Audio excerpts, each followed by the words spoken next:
Très chers viewers cinéphiles, je suis content de vous retrouver, j'espère que vous allez bien. Bon, désolé pour le retard que j'ai pour la publication de Astérix sur Netflix, ma net critique en question, ma nouvelle critique. Donc je vous en présente mes excuses et j'espère que prochainement je pourrai publier le plus tôt possible les critiques en question et que j'aurai le temps en tout cas. Donc on va pas parler de ça aujourd'hui, par contre on va parler du coup, vous m'attendiez un peu au tournant par rapport à ça, j'ai mis un peu de temps certes, mais il était temps que je vous en parle. Le deuxième trailer de Superman de Jamie Lafripouille que l'on connaît tous sur le nom de, sous le nom de James Gunn. Mais moi je l'appelle Jimmy Lafripouille pour ceux qui me suivent pas parce que James Gunn, enfin Jimmy Lafripouille, je le porte pas vraiment dans mon cœur. Et je vous mettrai en lien en description ma réaction à la première bande-annonce de Superman de 2025. Donc, ce deuxième trailer, c'est encore pire. Mais genre, encore pire. J'avais envie de me flinguer. Plus sérieusement, c'est déjà sérieux, mais c'était encore pire, c'était lamentable. Et ça affirme vraiment que James Gunn n'en a rien à foutre des fans, ne les écoute pas, ne se remet pas en question parce qu'il est égocentrique.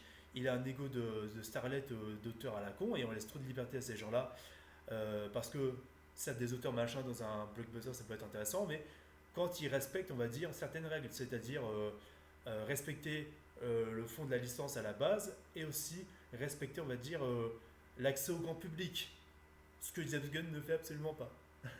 Voilà, comparé à Bryan Singer et comparé à Zack Snyder, le mec n'a même pas compris ça, même comparé à Richard Donner, tu vois, et, je suis sympa avec, et encore je suis sympa avec Donner parce que Donner je l'avais taclé, tu vois, au final, malgré Superman Returns qui est un hommage à Donner mais qui est largement meilleur que le Superman de 78, bref, c'est un gros bordel, on va pas se mentir, c'est un gros bordel.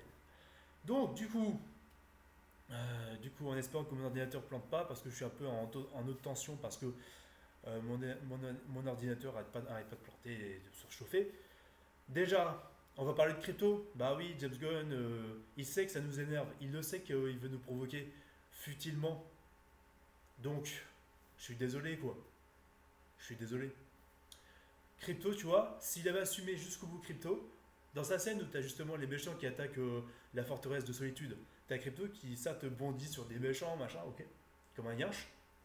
Enfin, un yinche kryptonien avec des pouvoirs. Il aurait pu au moins tirer les lasers, je sais pas, dans cette scène. C'est des... Peut-être qu'il va utiliser ses lasers, j'en sais rien. Mais peut-être que rien que dans cette scène, dans ce plan-là, en question de la bande-annonce, une bonne scène d'action mieux chorégraphiée, sans comment dire, les 360 degrés, tu vois, sans faire un truc à la Matrix, mais mal filmé dans l'action et tout, comme ce qu'a fait justement James Wan dans le premier Aquaman, et c'est pour ça que j'avais détesté ça dans le premier Aquaman, et que dans le deuxième Aquaman, on n'avait pas du tout retrouvé ce côté 360 degrés, avec la scène d'action, on filme tout ce qui se passe autour, quoi. Enfin, c'est même la scène d'action, même le plan séquence dans le couloir des gardiens de la Galaxie 3 était nettement mieux fait, quoi. Et là, je suis sympa avec James Gunn, pour vous dire. Mais tout ce qui allait pas dans ce film-là, en question, dans cette scène d'action, c'était pas le plan séquence qui était plutôt stylé. C'était en fait les effets spéciaux et les créatures qui étaient foutrement dégueulasses. Alors que ça, t'avais Rocket qui était bien foutu, t'avais Groot qui était bien foutu, mais en fait, ça s'arrêtait là. Ça s'arrêtait là. Pour revenir sur le trailer de Superman 2, deuxième trailer de Superman de James Gunn, enfin de Jamie Lafripouille.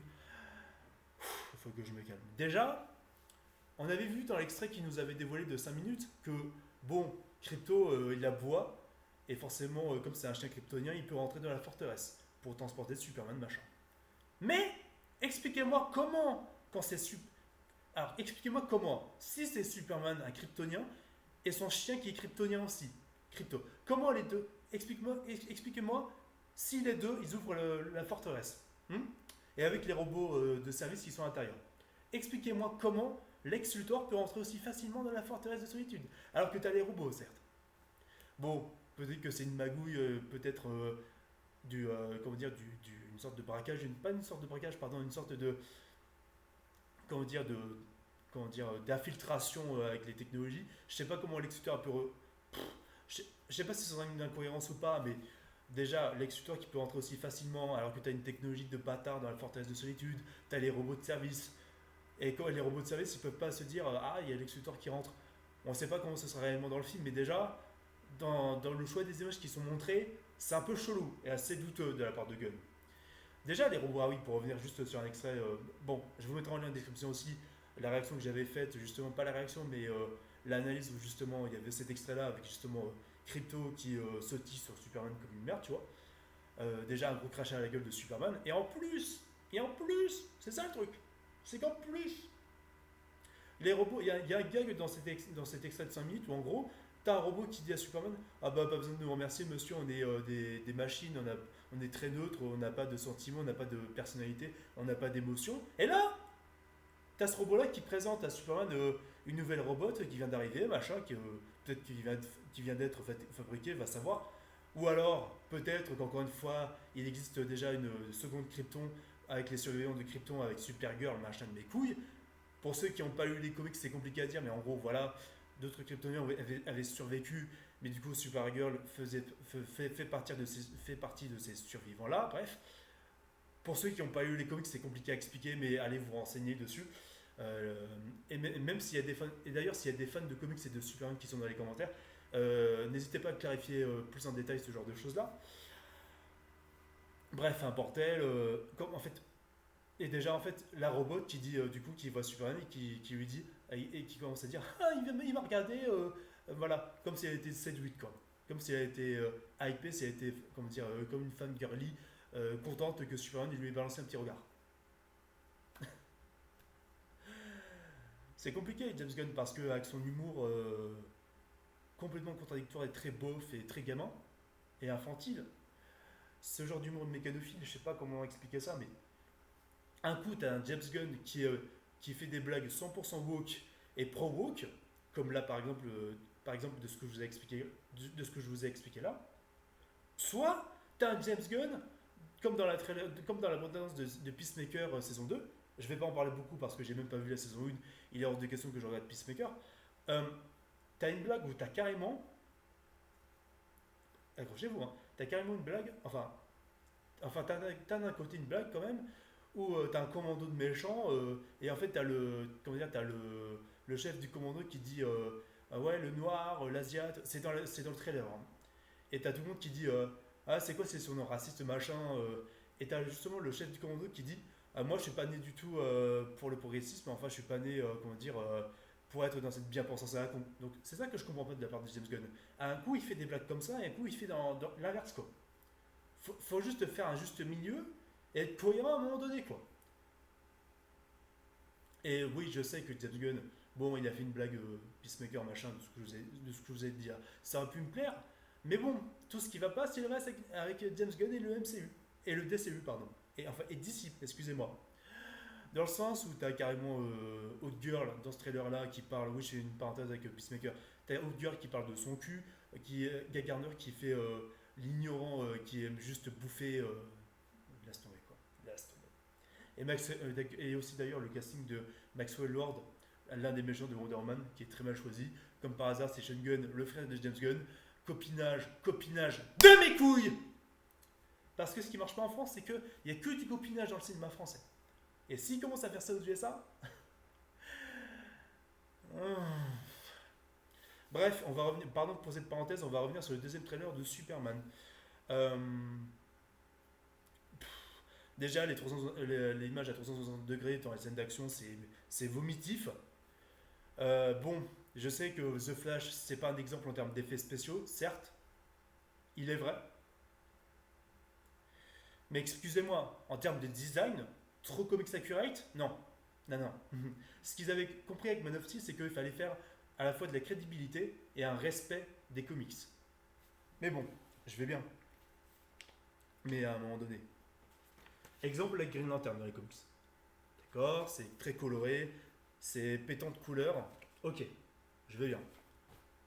Même dans Superman, je veux bien admettre qu'évidemment, et là je vais vous montrer un extrait, j'admets bien qu'avec Superman, dans les comics en général, même par les grands dessinateurs et grands coloristes de ces BD-là, c'est pétant de couleurs, etc., etc. Je veux bien. Mais le truc, c'est que il y a cette réalisation de téléfilm, il y a ces plans téléfilms, ou même ces plans à distance, trop à distance des personnages, qui fait que t'es pas dans un vrai film, t'es dans une fanfiction. Et pour revenir sur les effets spéciaux, déjà je commençais à instaurer le côté visuel. Maintenant, je vais en parler précisément des effets spéciaux. Le robot là, je veux bien son design quand il commence à taper Superman. Mais le truc, putain, c'est que ce putain de robot, il a l'air de tirer des lasers sur les fenêtres du Daily Planet. Et on dirait qu'il pète juste le plafond, quoi. C'est quoi ce bordel? J'attends de voir le film, mais. Waouh! Putain, et d'ailleurs aussi par rapport à Lex Luthor, déjà, Nicolas Hoult, oh là là, avec un sourire de con, hein, j'ai vaincu Superman. Je suis content, sourire bête. Il fait des sourires, mais complètement lunaires en l'air comme ça, tout seul dans son coin. Parce qu'il veut vraiment ah là là, défoncer Superman. T'as même un plan dans la bande-annonce où il gueule même pas de colère, mais il gueule vraiment. C'est tellement lunaire, quoi. Je veux bien que c'est un jeune Lex Luthor, et ce qui est dommage d'ailleurs par rapport au personnage de Lex Luthor. Mais, n'en fais pas un gamin non plus, n'en fais pas un nouveau Kylo Ren, putain. S'il te plaît. Mais s'il te plaît. Il y a encore. Mais. Oh là là. Je veux bien que ce qui était arrivé à Adam Driver par rapport à Star Wars c'était vraiment injuste et il ne méritait pas ce qu'il a reçu dans la gueule. Vraiment.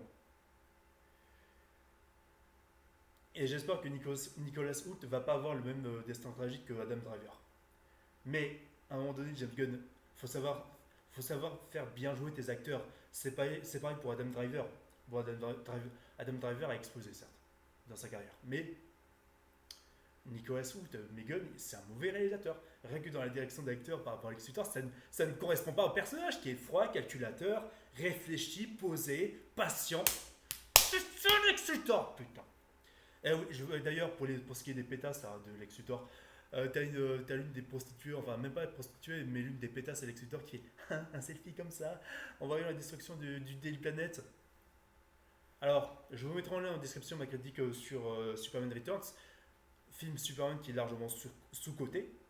Et donc, du coup, je rappelle que juste dans ce film-là, il y avait la complice de Luthor, jouée par Kevin Spacey cette fois-ci. Mais la meuf en question, qui était juste là pour l'argent, pour la gloire de Luthor, pour le côté monétaire, même s'il a été utilisé pour nuire à Superman par Luthor, quand même, elle a cette humanité à un moment donné.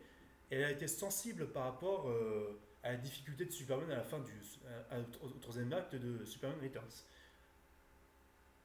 Et c'est pour ça que, bon, ce qui m'a un peu déçu par rapport à Return, c'est que j'aurais quand même voulu que la copine de Luthor, la femme de Luthor, qui en fait devient un peu plus gentille et plus compatissante et qui est sensible par rapport à ce qui arrive à Superman à la fin du film, j'aurais voulu qu'elle ait une rédemption au lieu d'être abandonnée sur l'île déserte avec Luthor, où il y a même un sous-entendu où il pourrait manger le petit chien. Bon, j'ai envie de te dire.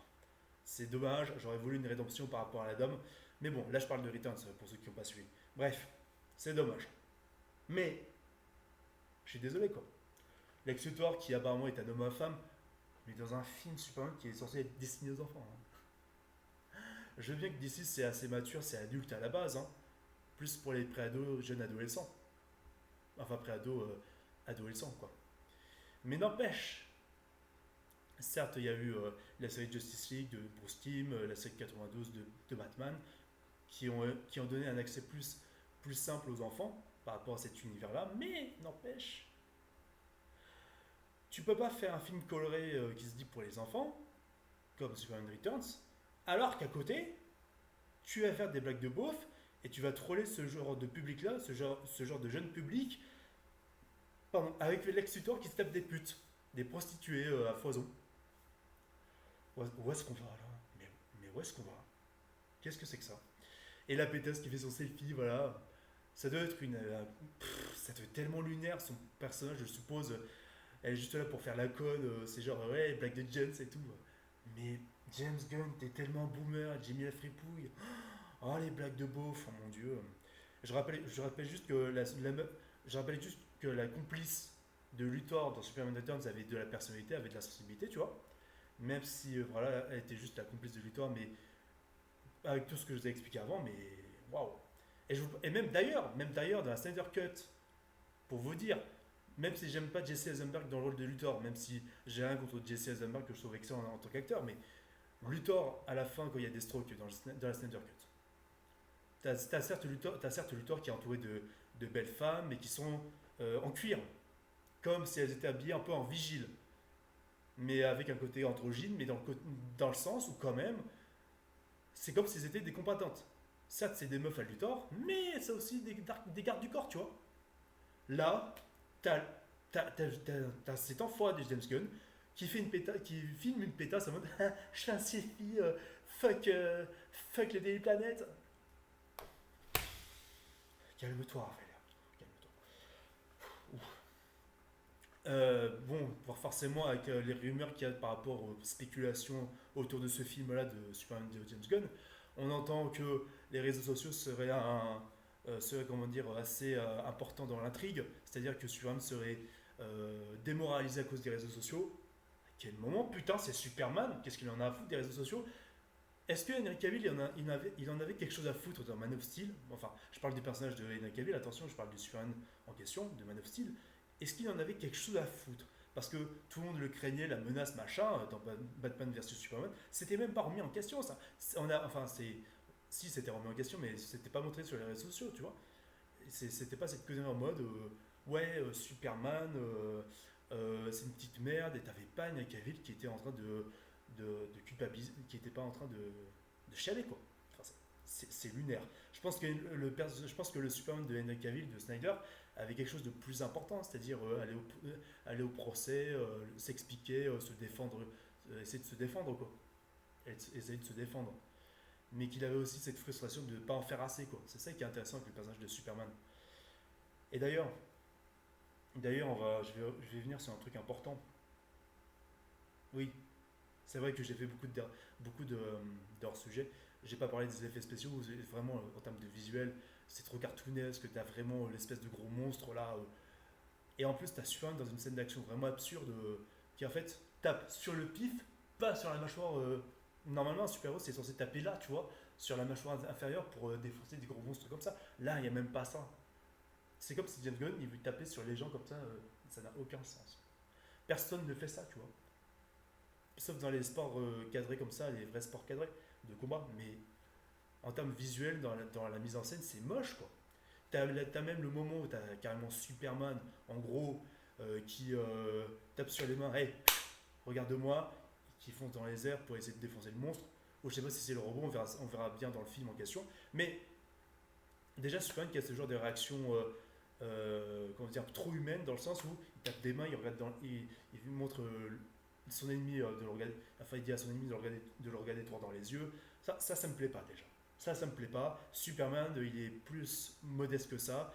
Il est plus humble que ça. Il est plus droit dans ses potes que ça. C'est pas un gamin, comment dire, susceptible, quoi.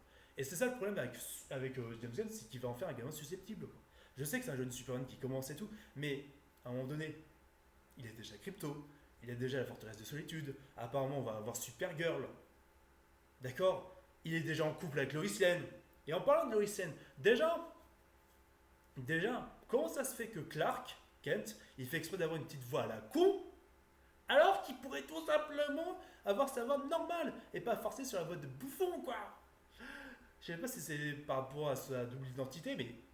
Et là, quand t'as Lois Lane pour justement qui s'entraîne sur une interview avec Superman, quand t'as Lois Lane qui allume son magnétophone, je sais pas quoi, son enregistreur machin, t'as justement Superman qui parle d'une voix solennelle, machin de mes couilles, et Et là, on est vraiment dans un sketch, dans une scène à la Marvel, où vraiment les personnages sont insupportables, sont susceptibles, trop humains. Alors que tu vois, chez DC, tu as les personnages humains, bah, tu vois, les super-héros, ils sont, comment dire, solennels, ils sont modestes, tu vois, ils sont pas, comment dire, dans ce côté trop rapproché du rapport humain, c'est-à-dire dans le côté personnalité.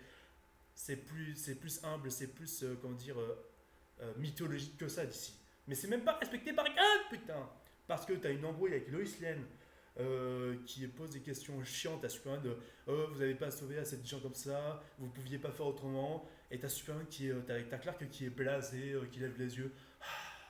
Non mais j'ai essayé, sinon t'as déjà allé mourir machin. Non, non mais et vous les scènes, pourquoi vous me posez des questions machin. Et t'as le scène qui dit ah oui non mais c'est pas moi qu'on interviewe Superman, c'est vous qu'on interviewe.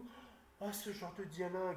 Je suis même pas sûr que dans les comics il y a ce genre de conflit-là, mais pour avoir lu Superman and Shield, j'ai très peu lu de comics Superman, je l'admets.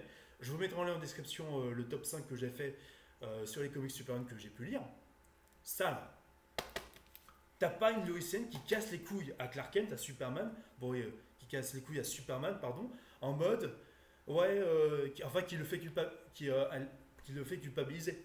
C'est une dinguerie. Là, James Gunn, il essaye de nous faire culpabiliser, culpabiliser Superman, quoi. Alors que Lois Lane, elle poserait des questions justes, réfléchies, dans le sens de, pour aller dans le sens de Superman. Alors que tu vois, t'as un Clark Kent dans ce film-là de Gunn, où t'as l'impression que c'est un gamin immature, pas immature, mais c'est un gamin susceptible, qui aime pas les questions fâcheuses, alors il est censé avoir la droiture et le respect. Euh, Si c'était un extrait, si tu veux, où il était encore un adolescent un peu susceptible, je comprendrais. Et ça a été fait dans le Man of Steel, mais plus subtilement, tu vois. Mais, mais là, c'est lunaire ce que je viens de voir. C'est lunaire, c'est complètement lunaire. Et je te parle même pas des cadrages panoramiques en drone, tout ça que Gunn fait, qui sont vraiment dégueulasses et qui sont trop dans le mouvement, tu vois. Ah oui, et aussi il y a le personnage métallique, là, l'espèce de meuf métallique qui sort les espèces de scies, là. Déjà, en termes d'action, c'est même pas spectaculaire par rapport à Superman. C'est même pas imposant, c'est même pas destructeur, même si ça aurait pu être une ennemie avec des lames, tout ça, qui est assez brutal, tu vois. Mais le truc, c'est que ce personnage-là, à la base, elle est censée être en métal entièrement. De ce que j'ai vu de certaines images de certains youtubeurs qui ont parlé de ce personnage des comics The Authority, justement, de DC, ce personnage-là, putain, elle est censée être en métal, d'accord. Donc, pourquoi elle n'est pas en métal? Parce qu'il y en a qui disaient oh, elle va être en métal, vous en faites pas, mais on voyait pas de point de capture de mouvement, de motion capture, il y avait rien de tout ça, putain. Vous voyez à quel point ça va m'énerver ce bordel. Vous voyez à quel point ça va m'énerver ce bordel du DCU du James Gunn. Ah oui, je vais revenir sur un détail important là. Green Lantern, Guy Garner. Guy Garner, putain. Déjà que en termes de cadrage de téléfilm, c'est même pas spectaculaire en termes d'action. Je le dis franchement, il y a rien de spectaculaire. Tu sens pas l'impact d'un côté réaliste, d'un côté palpable et crédible comparé à, comparé à Bryan Singer, comparé à Zack Snyder, même comparé à la limite même à Richard Donner. Et je suis sympa avec Richard Donner alors que je l'avais critiqué au final, mais voilà. D'ailleurs, même pour te dire, Superman Returns avait réussi justement à rendre crédible Richard Donner en 2006, tu vois. Enfin, le film de Richard Donner, bref, tu m'as compris. Guy Garner, visuellement, ok, il y a une construction, il balance des mecs comme ça par la main, par sa main de construction, de lanterne, mais c'est dégueulasse. Oh, c'est dégueulasse, putain. Et d'ailleurs, ce côté. Mais en fait, c'est du rouge, c'est du vert foncé, pardon, excusez-moi, vert foncé. Et c'est comme une grosse main comme moi, qui est balancée, comme une sorte de grosse main élastique, sans profondeur, sans un côté transparent, sans fumée, sans ce côté lumineux comme ça. Si je vous montre le prototype de Hal Jordan, il y a ce côté vraiment où. Comment dire?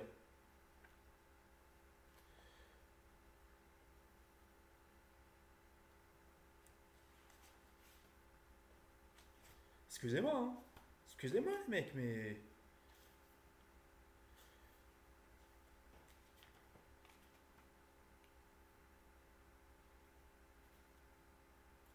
Voilà.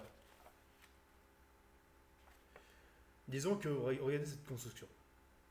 Déjà, il y a du détail sur la construction en question. Il y a des détails, c'est, comment dire, peaufiné par rapport à ce qu'on voit, par rapport au personnage en question. Ok. Et même dans le côté réaliste de ce qu'on voyait dans le film de 2011 de Green Lantern et de ce qu'on voyait aussi dans la Snyder Cut avec le Green Lantern en question, au plus plutôt dans. Bref. En tout cas, dans les adaptations de Green Lantern qu'il y a eu au cinéma, en live action, c'est qu'il y avait toujours des constructions un peu, comment dire, avec un peu de fumée, mais un peu de luminosité qui est assez, comment dire, assez flashy, quoi. Assez visible, très très clair, quoi. Là, c'est une grosse main, comme une grosse main élastique qui balance des mecs comme ça, mais c'est dégueulasse visuellement. Oh, c'est dégueulasse visuellement. J'avais dit que Guy Gardner, ça allait être n'importe quoi. Et je te parle même pas du personnage qui en fait est un mec. C'est un mec qui est bouffé, putain, qui veut juste bouffer, qui en a rien à foutre de Peacemaker dans le trailer de l'autre série de merde là. Oh, ça m'énerve. Je vais essayer de me calmer parce que j'ai mes voisins à côté. Excusez-moi. Même pour vous dire ce trailer, mais en fait, au final, pour essayer de conclure la vidéo, ce trailer, putain, je l'ai vu une fois, j'avais même pas envie de le revoir. J'ai même plus eu envie de revoir un petit peu plus le trailer de Ironheart de chez Marvel. Ouais, et j'ose le dire, le trailer de Ironheart chez Marvel était nettement meilleur que celui de Superman. Qu'est-ce que vous voulez que je vous dise? Parce que je suis désolé, dans ce film Superman, apparemment, il te montre un extrait où t'as carrément Superman qui souffre et qui gueule comme un con quand il reçoit les rayons du soleil pour se recharger, quoi. Et qui souffre, quoi. Alors que Superman, non. En fait, il est mal en point, certes, mais quand il reçoit les rayons de soleil dans sa gueule, il est en bonne santé, il est en bonne forme, tout ça.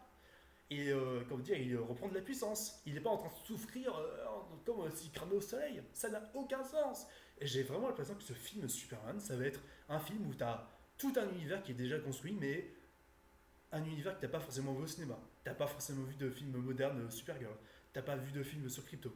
T'as pas, et tu auras quand même voulu voir une putain d'interaction avec Lois et Clark avant qu'ils se mettent en couple. Ah oui, il y a aussi un bout d'extrait où carrément Clark Kent au Daily Planet, il se fait bolosser par l'un de ses collègues, là, vous savez, l'espèce de beauf qui est toujours à la recherche de meufs, tu vois. Je sais plus son nom, je m'en excuse. Euh, Bref, l'un des collègues du Daily Planet, toujours à la recherche de Minette. Euh, Là, il est en train de le bolosser, de lui taper dessus, de se foutre de sa gueule. Mais l'humiliation, putain. Même je pense même pas que le personnage soit aussi con, aussi méchant envers Clark, quoi. Mais même aujourd'hui, tu vois, même à la base, Superman, c'est un personnage avec beaucoup d'aura, beaucoup de charisme. Et Clark Kent, je veux bien que ça soit un mec timide, un peu maladroit, mais la façon dont c'était fait avec Return, c'était plus subtil et respectueux du personnage. Et il y avait vraiment cet aspect où vraiment Clark n'était pas ridiculisé, on le montrait pas du doigt, quoi. Il y avait quand même ce côté journalistique, professionnel de sa part. Et il n'était pas en train de se faire bolosser par ses collègues. J'ai pas vu ça j'avais pas vu ça chez Richard Donner. J'ai certainement pas vu ça chez Snyder, chez Snyder, excusez-moi. J'ai certainement pas vu ça non plus, encore moins chez Bryan Singer. Bref, tout ça pour vous dire que ce trailer est lamentable. Moi, je vous en avais fait la promesse. Lorsque le film sortira, je vous ferai une critique du Richard Donner, que j'ai pas oublié au final, mais je la ferai quand même. Je vous ferai une critique de Man of Steel. Et ensuite, je vous ferai une critique de Superman, de James Gunn. Le film sort le 9 juillet, on va l'avoir dans le cul. Jimmy Afrique, oui, c'était pour toi. Qu'est-ce que je peux dire de plus avant que mon ordi plante? Qu'est-ce que je peux dire de plus? Ah ouais, Mister Terrific, le plan. En fait, c'est un plan, encore une fois, plan panoramique. C'est genre, ouh, la caméra qui tourne comme ça, devant Guy Gardner, Girl, euh, qui d'autre aussi? Ah ouais, Mister Terrific. Mister Terrific, il est assis comme ça, avec un siège comme ça, mais ils auraient dû, mais il est assis comme un con comme ça. Visuellement, pour un film live action, ça fait extrêmement peur, mais ça fait extrêmement peur. Et en plus, je reviens même pas, et en plus, je reviens même pas sur sur Crypto qui est encore montré et encore montré parce que James Gunn, ils veulent nous enfoncer Crypto comme un merdeux, tu vois, capricieux. C'est lamentable, c'est lamentable. Et j'ai peur, j'ai peur. Le film il est mauvais comme ça, j'espère qu'il va se planter. Je sais pas comment ils vont faire. Comment ils vont faire. C'est lamentable. Guy Gardner, c'est un gâchis, quoi. Superman, qui est un gamin susceptible, qui prétend avoir la vérité, qui prétend être le meilleur super-héros, alors que t'as Lois Lane qui le rabaisse, putain. Et ça se transforme en dispute de couple, mais qu'est-ce que c'est que ce bordel?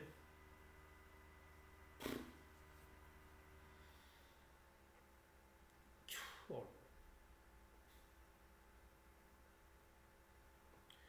Plus j'essaie de me souvenir, plus je me dis, mais j'ai. Même le costume, quoi. que les muscles ne sont pas assez mis en avant, quoi, de Superman. Bon, je vais m'arrêter là. Likez, partagez, commentez, les amis. Dites-moi ce que vous avez pensé de ce trailer, vous aussi. Les fans, les non-fans, bref. Je compte sur vous pour qu'il n'y ait pas de division dans les commentaires. Restez courtois dans les commentaires. C'est vrai que j'ai été dur dans certains de mes propos dernièrement. Mais en tout cas, pour certaines personnes qui idéalisent certaines stars comme ça, certains artistes, c'est discutable et il faut les critiquer. Mais il y a d'autres personnes qui veulent juste profiter, voilà, qui demandent, qui embêtent personne. Certes, il y en a des deux côtés. Donc voilà, je compte sur vous pour débattre dans les commentaires, dans le respect et dans la tolérance. Bref, voilà, on est tous passionnés de ces personnages-là, de ces films-là. Donc, merci à tous d'avoir regardé cette vidéo-là. Qu'est-ce que je peux dire d'autre? Non, mais plus j'essaye de me souvenir, et plus. En fait, plus j'essaie de me souvenir, plus je me dis que. Plus j'oublie en fait. Plus j'oublie les images. Littéralement. Littéralement. Ah oui, je peux dire aussi qu'ils ont dévoilé un jouet de Lex Luthor en armure, mais c'est la même armure que les autres, de ce qu'on a vu dans les autres trailers en question. Mais bon, hein, j'aurais quand même voulu quelque chose de plus high-tech, plus réaliste et crédible, quoi. Pas une sorte de costume avec quelques bouts d'armure et des bouts à côté, quoi, pour faire carton-pâte. Bon, merci à tous d'avoir regardé cette vidéo, on se dit à la prochaine, c'est Tarfi, à plus.